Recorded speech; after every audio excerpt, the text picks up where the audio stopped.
Okay, what we're going to learn today is the dinam of watching one's health. I mean, as far as not damaging themselves, and also the aveda of what's called bal tashchit, to waste or to destroy things for no reason at all. Okay, number one, the Torah says, and we learned this out, what's called the mitzvah of Micah. The Torah says if you have a roof that's used, there's a biblical mitzvah of putting up a fence. It's called a Micah, a fence. The fence has to be 40 inches high, between 36 and 36 and 40 inches high. It has to be sturdy in a way that if somebody leans on it, it's not going to, just fall down. So it has to be, and the Gemara learns that it's not only a Micah on a roof. Anything placed which is dangerous in a house, you must have something protected. If you have a hole in the middle of your floor, that somebody can get hurt. So you need to make sure that there's protection or something in a way that nobody's going to get hurt. Okay? In fact, the Rambam even says you make a bracha on it. Other Rishonim write you don't make a bracha. The halachot is we don't make a bracha on it. But a person has to make sure that there's nothing dangerous, no dangerous places in the house. Which, by the way, would halachically, talking in modern day stuff, if you have a swimming pool in your backyard, Torah would demand to make a fence around the pool. You can't just say, okay, there's a pool, and, God forbid, chas v'shalom, you see kids drowned in pools, adults drowned in pools, whatever. So anything which is a dangerous place, in fact, they hold in Poskim right, that what happens if you have a stairway in your house, that somebody, God forbid, can fall off, the stairway, if there's no railing on the side.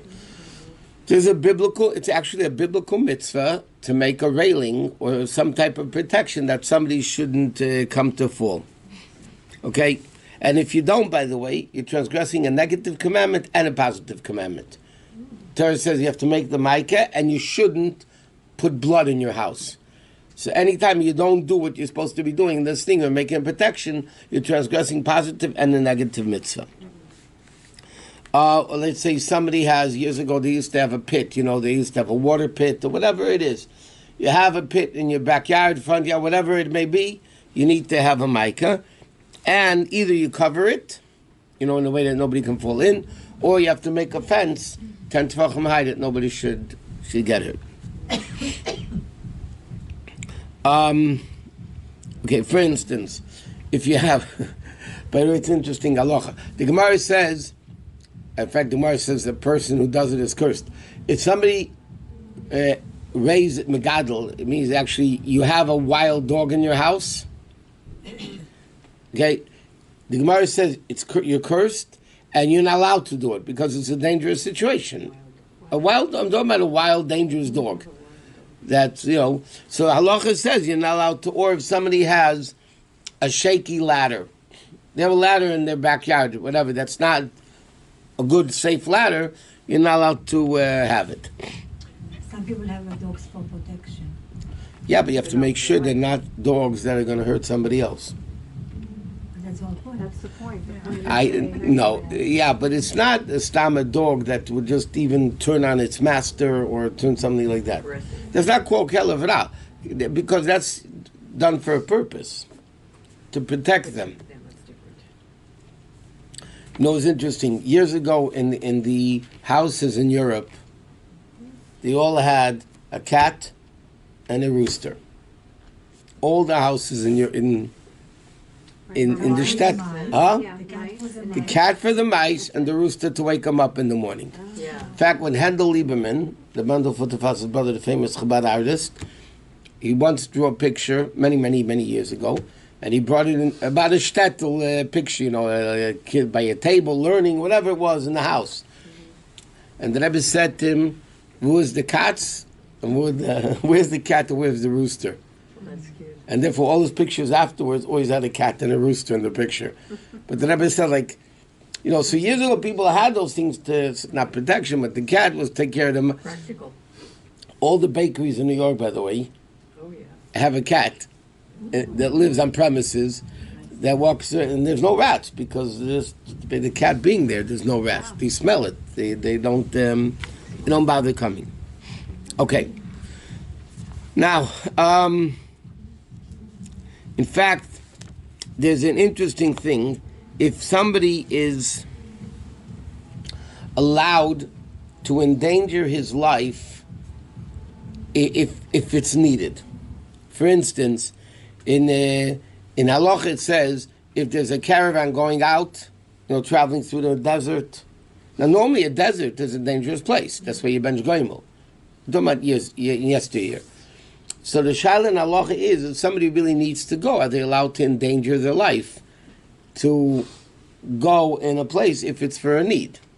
If it's not for a need, I'll give you an example. Years ago, the Rebbe wanted, years ago, you remember, all planes had 4 engines, and then they went down to 3, and then they went down to 2. I'm talking about the jets. Remember, most jets had 4 engines, then it went down to 3, then it went down to 2.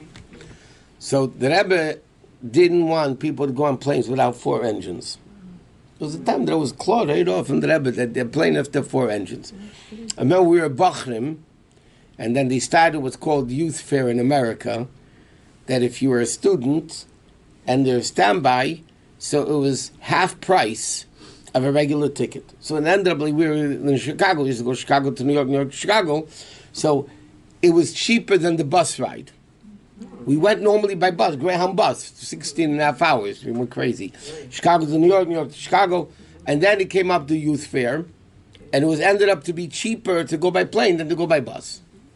The problem was that most planes to Chicago to New York, it's an hour and a half flight with 3 engines.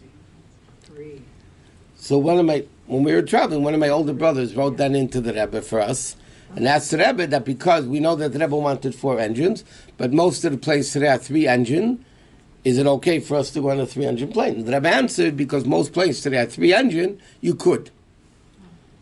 But even then, the Rebbe was very careful about, security and safety.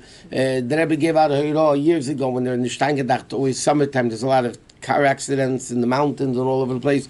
The Rebbe gave out a Hurrah, and the Rebbe enforced it, that any time you travel at night on a highway, freeway highway between cities, you have to stop every hour. I mentioned that in the past. You have to get out of the car. The Rebbe said you have to stop the car and get out of the car. Why? Because I wasn't driving them, but the guys that were driving said you can't imagine how much it helped. Even for 2 minutes, just got out of the car. They stretched themselves. They took a breath of fresh air or polluted air, or whatever when it was. But it definitely helped. The Rebbe was very particular about sakana. Do you know in 770? It's interesting. A lot of people don't know this. You know there are beams all over 770 downstairs in the big shul. Right. Okay. They once wanted, nowadays you can build rooms like that without any beams. Right. There's construction that you could do without beams. And there was a company that wanted to redo 770 when they were remodeling 770, knocked over, all the way to the corner, what it is now. They wanted to do it that it shouldn't have any beams. No beams at all. And the Rebbe didn't let. You mean columns on the inside? Yeah. Right. Yeah. Not beams in the... Yeah, you have to have the ceilings and the structure. Vertical beams, not horizontal. columns. Yeah. No, but they were able to do it in a way that you could build the roof, the ceiling, without any need for beams. Exactly. Right. And the Rebbe said 100% not. It was budget for security. It was interesting. The Rebbe was very, very careful. An extra support. Not security, safety. Safety, not. I said security? Yes, you I'm sorry, I meant We safety. knew it, yeah. But it was, It's a very expansive room. It's a very expansive room down there. yeah, but there are bigger stadiums and stuff that have no beams. They're bigger Columns. columns. up and Okay, down. columns. But the Rebbe didn't let. I heard this from the big guys. The Rebbe didn't let because of safety. The Rebbe just wanted that it wasn't secure enough, and he wanted that. So anytime it is okay. He wanted it The structurally Rebbe was an sound. engineer. Okay, next thing is like this. Just like you're not allowed to hurt your body, which, by the way, brings up a few more dinim. According to halacha, and this is an interesting controversial issue in the secular world today. Who owns our bodies? Hashem. Do we, or, I mean, the pro-abortion, all those people say, you know, we own our bodies, it's our body, can do with it whatever they want. According to Torah, our bodies are owned by Hashem. It's a loaner to us. And therefore, a person is not allowed to hurt their body in any way whatsoever. You're not to damage your body, or even, I'll show you the extent of the question. The Moshe Feinstein and others have a tshuva, a response, are you allowed to donate blood? Yeah. It sounds so simple. I'm saying the question is asked in halach in response. Are you allowed to donate blood? Because when they take blood out of your fist, they're sticking a needle into you. Okay? Which is hurting. 1 second. And then they take out X amount of blood, which weakens the person for a short period of time. So they all write that you're allowed to because it rejuvenates itself. Yeah, but I'm saying it's not so simple. There's a letter from the Rabbi, I mentioned this in the past, about girls putting in earrings. Piercing ears to put in earrings. Okay? And by the way, there are people that say you're not allowed to because you're hurting yourself. But they asked the Rabbi, there's a question printed in back Likutei Sichos. What's interesting is, before Likutei Sichos was formed into a book, it came out weekly. And then eventually they put all the Sichos in a volume of Likutei Sichos. So the first week it came out, it was Parshas Chayiso, which speaks about Rivka with the jewelry and all that. So the way they first wrote the Rebbe's answer was that, no, you're not allowed to. Then it was a mistake, and for the next Shabbos they corrected it. So already they corrected in Likutei Sichos. But the Rebbe was asked the question, if you're allowed to pierce ears. What's the shaila? You're hurting yourself by piercing your ear. And that's hurtful, and a person is not allowed to hurt themselves. You can't just prick yourself, but halachically, you just can't take a needle for the fun of it and start pricking yourself because you want to see what blood looks like. And whatever. You're not allowed to because you're hurting yourself. So the Rebbe answers, you should wait until the girl's a little bit older that she can decide on her own, even though people don't do that today. But and the bottom line is, the Rebbe writes that the pain compared to the gain is very minimal, and therefore the Rebbe says you could do it. What you were saying before about that, like our bodies are alone, so to speak. So what's the status then, like of a child to a parent? What is that considered, like halachically? do you mean? Is it like also on loan, so to speak? A child to a parent? Yeah. You mean is the parent on loan to the child? Is that what you're asking? Because like when people are married, like the man acquires like the woman, right? Yeah. So how about children to parents? What is that considered as far as halakhically? What is it considered? Like that you don't own your children, right? No, you don't. But the Rambam does write. The Rambam does write that when sometimes Hashem punishes people by having their young children pass away, it's a God's business. I'm not saying every time that happens that's what it means, yeah? And the Rambam writes because little children, not over bar mitzvah and bas mitzvah, but little children, the Rambam writes, are the possession of the parents. Therefore, halachically, it's not done today. Halachically, a father can marry off his daughter under 12, under bas mitzvah. And it's a biblical marriage. As biti nasati leishazeh, according to the Torah, it's a pasuk in Chumash. A father can marry off his daughter under 12 to a man. It's a valid biblical kedushin. You're saying without her permission, or Without her permission. Because she is His possession to a certain extent. Now, it doesn't mean, huh? Yeah.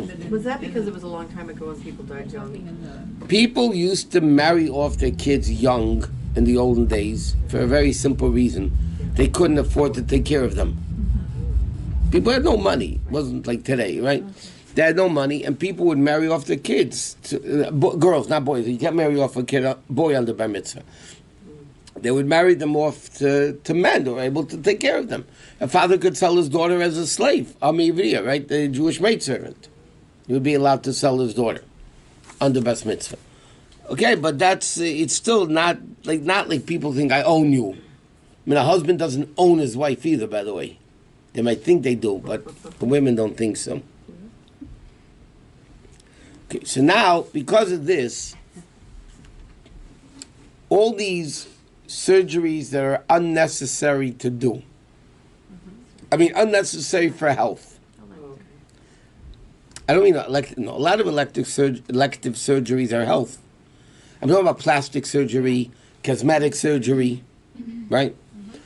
Those are big halachic issues. That the truth is, people need to ask a shaila. People need to ask a shaila under certain cosmetic surgeries. Are you allowed to do it, or are you not allowed to do it? Now, for instance, I'll just give you various examples when they permit it. God forbid somebody was in a terrible car crash, they became disfigured. Okay, so then there's psychological issues involved. Now, halachically, psychological could sometimes be life-endangering situation. Because psychologically you can become suicidal, you could become, whatever, and therefore, but again, it has to be judged and taken into consideration exactly what it is. For somebody just to do cosmetic surgery, it's a shayla halach if you're allowed to do it, because you are endangering yourself to a certain extent. I thought you said when for the sake of a shidduch.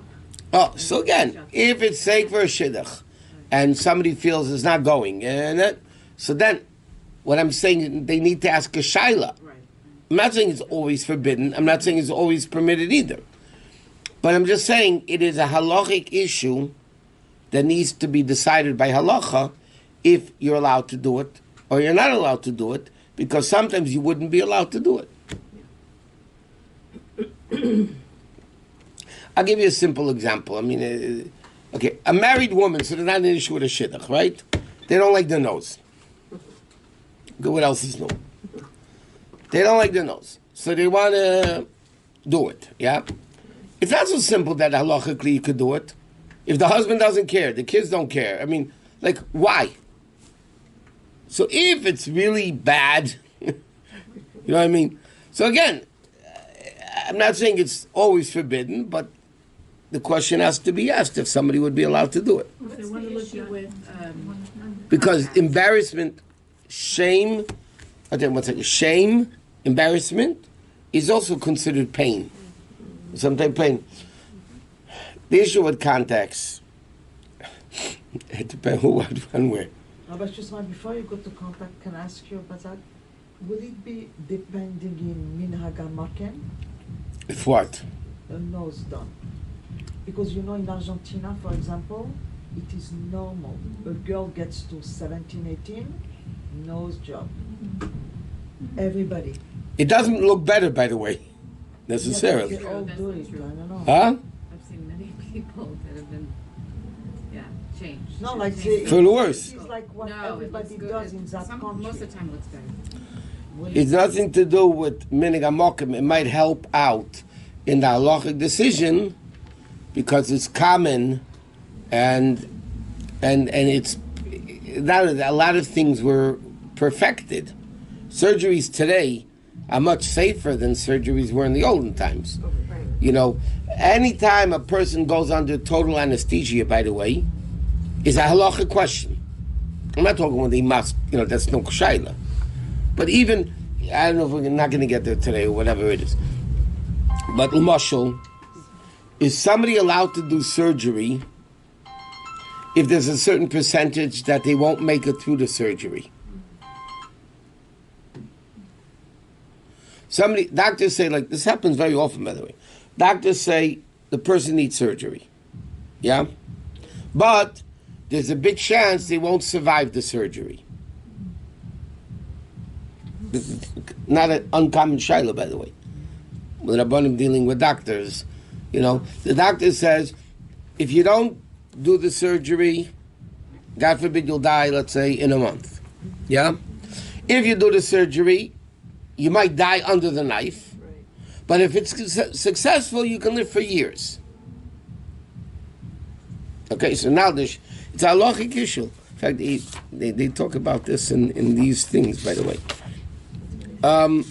So the question is somebody allowed to do that or not? Every time a person goes to surgery, they need to ask the roof. What?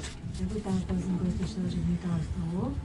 I mean, not surgeries that the doctor must do. To koch nefesh. We're not talking about that.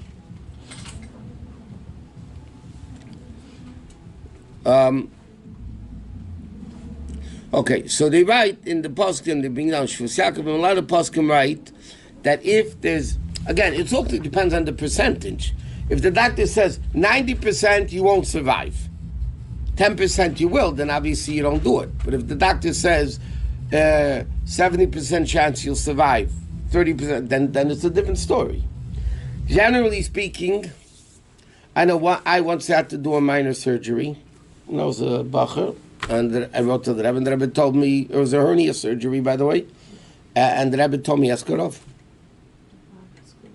The Rav couldn't figure out why, and I was a bacher, then what did I know? I couldn't figure out why, but the Rebbe told me, Eskarov. The Rav told me I could do it. But the Rav was also trying to figure out, like, why is the Rebbe sending, what's the shaila, you know? The Rebbe Bechlal, and this answers a lot of questions also. The Rebbe didn't want, this is no Maskidus will tell you, the Rebbe's opinion was not to put foreign things in the body. Number one, the Rebbe was against doing surgery if you were able to do it without surgery. You know, surgery might be more practical. It might be in the long term better, more comfortable. But the Rebbe had a sheet, especially years ago. So there was a time the Rebbe was definitely opposed contact lenses. But then it came up the issue the contact lenses changed. Okay? There was a time, let's talk while we were talking. There was a time it was clear that Rebbe was against birth control pills because of the hormones. Okay? Later on, as Rabbi Farkas from Eretz Yisrael gave the analogy, he says, years ago, computers took up a whole room. When you wanted to bring a computer into the room, you had to knock down the door because it didn't fit into the room, right? And now, a computer is on the tip of your finger. Okay? So he said, years ago, when the Rebbe was against all these pills and everything like that, so he said, it was like a pill with a lot of hormones. It wasn't like today's pill. The question is, what would the Rebbe's shita be today in all those things? Same thing with contact lenses. Some people want to say the Rebbe said no, it's no, and that's it. Some people say, in those days when the Rebbe said no, the contacts were not as safe because people can scratch the cornea, you can hurt yourself, but there's a lot of different issues. The Rebbe didn't like artificial things in the body. That doesn't mean always. Generally speaking, that was the Rebbe's rule, so to speak. So that's, but again, a person is not allowed to hurt themselves in any way. Surgeries that don't need to be done are not allowed to be done. And whatever. All these types of things. But a lot of times people go for surgery. First of all, there's a lot of issues with surgery. You know, not to do it Wednesday, Thursday, Friday. The Rebbe said not to, preferably elective surgeries, not to do Wednesday, Thursday, and Friday.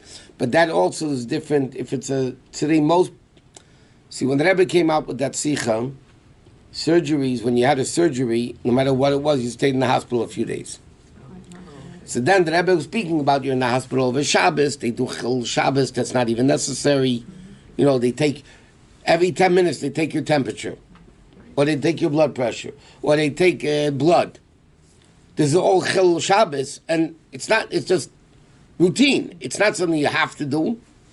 And then the Rebbe said doctors over the weekend are not as good as the doctors during the week, because the good doctors don't work during the weekend. I mean, the Rebbe was speaking about a lot of issues. The Rebbe based it on the Din Shulchan Aruch. It says, it doesn't apply today either, because the boats are different. In the time of the Gemara, the Mishnah says you're not allowed to go on a boat Wednesday, before Shabbos starting from Wednesday. Why? The seas were wild. People would get seasick. For the first 3 days, people would be seasick. So then by going Wednesday on a ship, you ended up having discomfort on Shabbos, so you would be like seasick. So the Rebbe said, if you're having surgery Wednesday, Thursday, Friday, so then by Shabbos you're still sick. But today that's also different because most procedures today are outpatient. Yeah. So you're not in the hospital, that issue doesn't exist. It's not the same pain, it's not the same. Okay, let's go to Tanya.